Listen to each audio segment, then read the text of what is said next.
طرف سے آقا کریم علیہ السلام کی حدیث بھی ملتی ہے، حضرت علی المرتضیٰ شیر خدا ہی یہ حدیث تھی حضرت امام حسن سے، اور خود مولا علی المرتضیٰ فرماتے ہیں آقا کریم علیہ السلام کی وصیت بیان کرتے ہوئے ترمذی شریف میں وہ بھی حدیث مبارکہ ہے کہ حضرت علی المرتضیٰ 2 قربانیاں کرتے تھے۔ تو یہ اس پہ میں آپ کو حدیث سنا رہا ہوں، یہ بھی دوست احباب نے پوچھا، ٹیلی فون کیا، میسج کیا کہ بھائی ہم اپنی والدین کی طرف سے، والدہ یا والد اس دنیا سے چلے گئے، ہم اپنے مرحومین کی طرف سے قربانی کرنا چاہتے ہیں تو کیا کر سکتے ہیں؟ اس کا جواب یہ ہے کہ ہاں آپ کر سکتے ہیں۔ پہلے میں حدیث سناتا ہوں پھر سمجھاتا بھی ہوں کہ حضرت علی المرتضیٰ 2 قربانیاں کرتے ہیں۔ کسی نے پوچھا علی آپ 2 قربانیاں کرتے ہیں؟ تو حضرت علی المرتضیٰ نے رضی اللہ تعالیٰ عنہ نے فرمایا ہاں، ایک قربانی میں اپنی طرف سے کرتا ہوں، ایک قربانی میں سرکار دو عالم صلی اللہ علیہ وسلم کے نام کی کرتا ہوں۔ آپ کر سکتے ہیں، لیکن اس سے پہلے یہ سمجھنا ضروری ہے کہ بندہ اپنی پہلے کرے، مطلب فرض اپنے اوپر ہے نا، واجب اپنے اوپر ہے، پہلے اپنے آپ کو سنبھالیں، گھر والوں کو سنبھالیں۔ مسائل میں یہ بات بھی ایک ہے کہ ہمارے گھر میں صرف ایک قربانی نہیں بلکہ اگر 2 واجب ہیں، 2 ضروری ہیں گھر میں، یعنی باپ ہے نا، اس کے ساتھ بیوی بھی ہے، یا ماں ہے، باپ ہے، اولاد ہے، جوان اولاد ہے، ان کے پاس اگر پیسے ہیں تو شریعت نے بڑا سادہ سا نصاب جو ہے وہ سمجھایا ہے کہ 52.5 تولے چاندی کی قیمت کا حساب لگاتے ہوتے ہیں، 8,000 تقریباً کچھ آئے، 1-2 دن پہلے جو ہے وہ تولا تھا، اس حساب سے کچھ 4,20,000 کے قریب رقم بنتی ہے۔ یوں سمجھ لیں کہ بندے کے پاس اتنے پیسے ہوں، یہ اتنی چیزوں کا وہ مالک ہو۔ ایک تو زکوٰۃ کا اور قربانی کا نصاب ایک ہی ہے، صرف فرق اتنا ہے کہ زکوٰۃ سال کے بعد تب دی جاتی ہے کہ بندہ پورے سال کے بعد بھی وہ صاحب نصاب ہو، یعنی 2 طرح کا فرق ہے۔ زکوٰۃ کا جو پیسہ ہوتا ہے نا کہ ایک آج سے ہمارے پاس پیسہ آیا، ہم نے جوڑنا شروع کیا، لیکن جو ہی 10 مہینے گزرے، سال ابھی نہیں گزرا تھا، وہ ہمیں ضرورت پڑی لگ گئے، کوئی زکوٰۃ نہیں ہے بھائی، سال نہیں گزرا کوئی زکوٰۃ نہیں، سال گزرے گا پھر جو پیسے ہم نے جوڑے تھے، یا ہمارا کاروبار ہے، ہماری دکانداری ہے، ہماری تجارت ہے، زکوٰۃ کے لیے یہ ضروری ہے کہ حولان حول،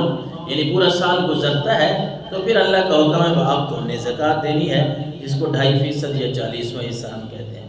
لیکن جو قربانی ہے اس کے لیے نصاب تو وہی ہے 52.5 تولے چاندی کا، لیکن اس کے لیے یہ ہے کہ اس کے لیے سال کا گزرنا شرط نہیں ہے، بلکہ جو ایام ہیں قربانی کے دن ہیں 3 دن، یا اس سے پہلے جس طرح آج کل ہم اپنے آپ کو سنبھالیں گے دیکھیں گے، تو آج کل کے ایام میں قربانی کے دنوں میں بندے کے پاس اگر اتنے پیسے ہوں گے تو اس کے اوپر قربانی کرنا واجب ہے۔ وہ گھر کا چاہے ایک فرد ہے، ایک کے پاس اتنے بنتے ہیں،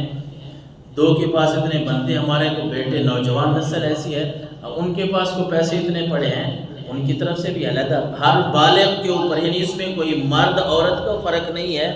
مرد کے اوپر بھی ہے، عورت کے اوپر، ہر بالغ کے اوپر ہے، بیٹا ہو بیٹی ہو۔ اور یہ بھی یاد رکھیں، کسی دوست نے یہ مسئلہ پوچھا تو میرے ذہن میں یہ بات بھی آئی، یہ مثال کے طور پہ یہ پوچھ رہے تھے بھئی پچھلے سال ہم نے قربانی کی، ہم ہر سال نا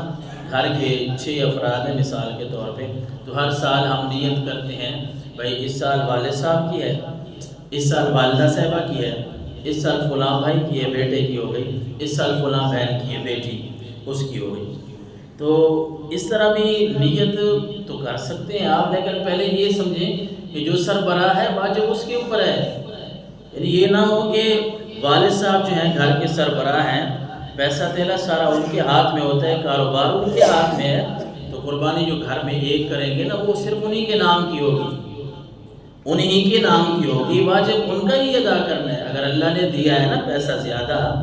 اور ایک آدمی ایسا ہے اس نے ہے ایک آدمی کے ہاتھ میں، گھر میں جتنے بھی افراد ہیں، والد صاحب ہے، بھائی ہے، اسی کے ہاتھ میں سارا کاروبار، لیکن اللہ نے اس کو وسعت دی ہے۔ جس طرح میں نے عرض کیا کہ آقا کریم علیہ السلام نے تو حج کے موقع پہ 100 اونٹ کی قربانی پیش کی، خود آپ صلی اللہ علیہ وسلم نے 63 اونٹ ہے اپنے ہاتھ سے قربان کیے،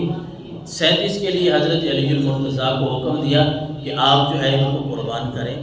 تو اگر اللہ نے توفیق بخشی ہے، آپ پتہ ہی نہ کریں بھئی گھر میں ہے نہیں ہے، آپ 4 کر رہے ہیں، 5 کر رہے ہیں، پھر تو آپ نیت کر لیں یہ فلاں کی ہے، یہ فلاں کی، ان کو بتا بھی دیں، یہ ٹھیک ہے۔ لیکن اگر ایک ہی کرتے ہوتے ہیں نا تو پھر جو گھر کا سربراہ ہے، جو سسٹم چلا رہا ہے نا گھر کا، پھر اسی کی طرف سے ہی ہوگی، دوسروں کی نیت پھر نہیں کریں گے۔ ہاں اگر اللہ نے دیا ہوا ہے مال، جس طرح میں پھر یہ عرض کر رہا ہوں، اور اگر آپ مرحومین میں سے کسی کی والدہ کی طرف سے، والدہ چلی گئی ہیں، فوت ہو گئی ہیں، والد چلے گئے ہیں، ان کی طرف سے سرکار دو عالم صلی اللہ علیہ وسلم کے نام کی کرنا چاہتے ہیں تو یہ بھی کوئی حرج نہیں ہے۔ دوسری بات یہ ہے کہ جو بڑے جانور ہوتے ہیں ان میں 7 حصے ہوتے ہیں، گائے بھینس ہو گئی، کٹا ہو گیا، بڑا اپنا اونٹ ہو گیا، بھینس کی قربانی، کٹے کی قربانی میں بھی کوئی حرج نہیں ہے۔ ایک تو یہ آج کل مسئلہ نکل ہے، موبائل ہمارے ہاتھ میں ہے، ایک بندے کے 2 3 موبائل، کوئی نہ کوئی ویڈیوز ایسی چھوڑ دیتا ہے، کوئی بندہ جس کو کوئی جانتا بھی نہ ہو، وہ گدھے والی مثال ہے بھائی، کو مولوی صاحب نے کہا تھا بھائی میں مشہور کیسے ہوں، کسی نے اس کو کہا تھا تو کیا گدھا حلال ہے، انہیں تقریر ہی کہہ دیتا ہے گدھا حلال ہے، سارے شروع ہو گئے، مشہور ہو گیا بھائی گدھا حلال ہے، کیسے حلال ہے، وہ مولوی صاحب دسے گا بھائی، وہ والا حساب ہے۔ اب ایک مولوی صاحب وہ منڈیوں میں پھر رہے ہیں، وہ کبھی کہتے ہیں کہ جی اونٹ میں 10 حصے بھی ہو سکتے ہیں، وہ دھڑلے سے کہہ دیتے ہیں، بڑے پکے منہ سے، اس طرح لگتا ہے کہ 1400 سال سے، 14 صدیوں سے امت ایک طریقے پہ عمل کر رہی، ان میں انتشار ضرور ڈالنا ہے۔ کبھی کوئی کہے گا جی کٹے کی قربانی نہیں، حالانکہ اس بات میں کوئی ہمارے فرقہ وارانہ کوئی اختلاف نہیں ہے، علماء اہل حدیث ہیں، علماء اہل سنت ہیں، ان کی آپ کتابوں کو کنگالے، میں پڑھ کے بیٹھا ہوں، میں ہر سال یہ بات بتاتا ہوں، میرے پاس حوالہ جات ہیں، علماء اہل حدیث کے بڑے پڑھے لکھے لوگ جو ہیں وہ کوئی اختلاف اس میں نہیں کرتے، وہ کہتے ہیں جس طرح بچے کی قربانی ہے، گائے بیل کی ہے، اسی طرح ہے کٹے کی قربانی، کوئی حرج نہیں ہے۔ دوسری بات یہ ہے کہ مذکر اور مؤنث میں بھی کوئی فرق نہیں ہے۔ مثلا یہ بھی پوچھا دوست نے کہ جی بکری لے لیں تو اس کی قربانی ہو جائے گی، بھائی ہو جائے گی، کیوں نہیں ہوگی؟ آپ گئے ہیں منڈی میں، ایک طرف 4 بکرے کھڑے ہیں، ایک طرف بکری کھڑی ہے، سونی آپ کو بکری لگی ہے، خوبصورت آپ کو بکری لگ گئی ہے، آپ کے دل کو بھا گئی ہے، ٹھیک ہے، اس کے جسامت، اس کا گوشت وہ آپ کو اچھی لگی ہے، آپ نے وہ لے لی ہے، تو ثواب اس میں آپ کو زیادہ ملے گا۔ مذکر مؤنث میں، نر مادہ میں کوئی فرق نہیں قربانی کا، چاہے وہ بکری بکرا ہو، چھتری چھترا ہو، بچہ کٹا ہو، بچی ہو، اس میں کوئی اونٹ اونٹنی ہو، کوئی حرج نہیں ہے۔ صرف اللہ کے نبی صلی اللہ علیہ وسلم نے جو بات بیان فرمائی ہے، آپ نے فرمایا بھائی عیب سے پاک ہونا چاہیے، اور 4 مشہور باتیں آپ علیہ السلام نے بتا دی کہ العورا البین عورھا، ایسا کانا بھینگا جس کا بھینگا پن جو ہے وہ بڑا ظاہر ہو، ایسے جانور کی قربانی نہ کریں۔ آپ نے فرمایا والمریضۃ البین مرضھا، ایسا بیمار جس کی بیماری بڑی واضح ہے، ظاہر ہے، اس کی قربانی نہ کریں۔ والعرجاء البین ضلعھا، ایسا لنگڑا جانور جو اپنی ٹانگ پہ چل نہیں سکتا، اس کی قربانی نہ کریں۔ اور آپ نے فرمایا والکثیر الذی لا تنقی، ایسا لاغر جس کی ہڈیوں میں مغز نہیں، یہ کمزور ہے،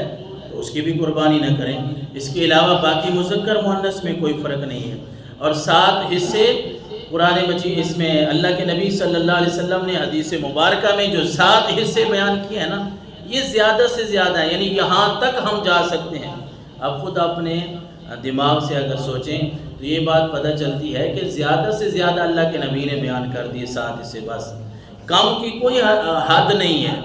2 بندے بڑے جانور میں شامل ہو گئے۔ کچھ دوستوں کا یہ بھی خیال ہے کہ نہیں جی، وہ مجھے پچھلے دن ایک فون آیا دوست کا، وہ ایک علامت صاحب ایک بندے کو سمجھا رہے ہیں، وہ آگے مانی نہ، وہ کہتے ہیں اسی سنے نہیں ساری زندگی بھائی 7 تو تلے، وہ کہہ رہا تھا بھائی 6 بندے نہیں اپنا حصہ ڈال سکتے، 4 نہیں ڈال سکتے، کیوں بھائی 5 ڈالیں گے یا 7 ڈالیں گے یا 3 ڈالیں گے؟ بھائی اللہ کے نبی صلی اللہ علیہ وسلم نے کوئی ایسی بات نہیں بیان فرمائی، اپنی طرف سے ایسے ڈھکوسلے نہیں مارنے کی ہمیں ضرورت۔